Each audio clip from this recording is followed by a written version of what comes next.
Well, it's been horribly hot here in the UK, with temperatures up to, I think, 39, 38. Too hot, because in my house it has been 32 degrees. Now, last summer we struggled keeping the house at 26, which is the highest temperature you really want for your rats. 22, 24 is much more comfortable for them.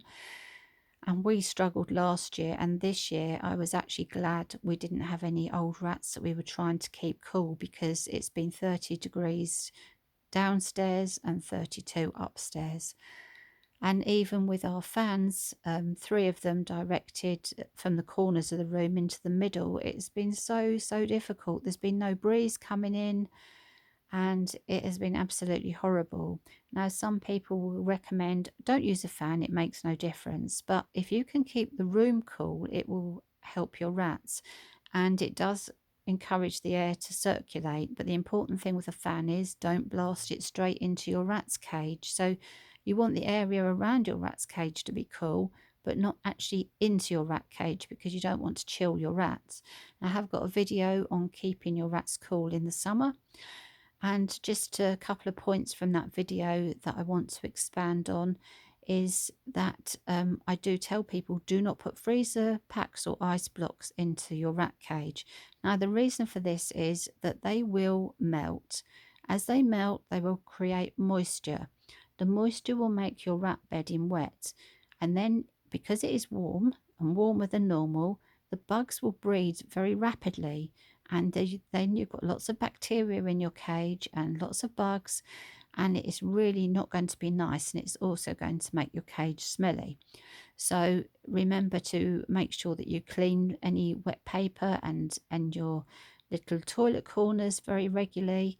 If your rats go to the toilet or all over the place, then yes, you've got to be very careful about your cleaning in the hot weather. And also changing hammocks and things, and giving them water bath to splash in, either on the floor. I prefer to do the water bath out of the cage, or do it just before you clean, so that there's no moisture in the cage, for a long time. So cool water in a little bowl so that they can have a good wash and a splash. Anything that can keep them nice and cool. Some people use the frozen peas. Ours have never been keen on that. And also, we've had quite a few rats that will not drink from water that has ice in the bottles. So for that reason, we keep water in the fridge chilled, and we change the water regularly in the bottles. But we do not freeze the bottles either, because chemicals can leach from the plastic bottles at extremes of temperature, and obviously you can't freeze your glass bottles anyway because they're crack.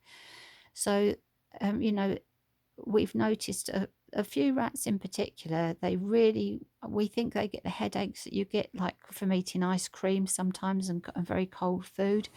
And if your rat is not drinking water because they don't like it and it's giving them a headache, they're going to get dehydrated very badly. So just have a little think about the way you do things, and I just hope you'll all manage to stay cool. The hot weather has delayed us quite a bit with getting on with things, but I am starting to list things to sell on our FizzyStarRats Facebook page. I've got a couple of cages on there at the moment. I've also I've got lots of spare bases for various cages. And there's also some adorable little girl rats on there who need a home. So come along to the Facebook page and keep an eye and see what we're selling, and whether there's anything there that you could use. And oh golly, I haven't really done any proper filming this week. I haven't started my filming because it's been too hot to clear the room upstairs where I want to film. So I'm hoping to do that before the next heat wave comes along. So I will see you all soon.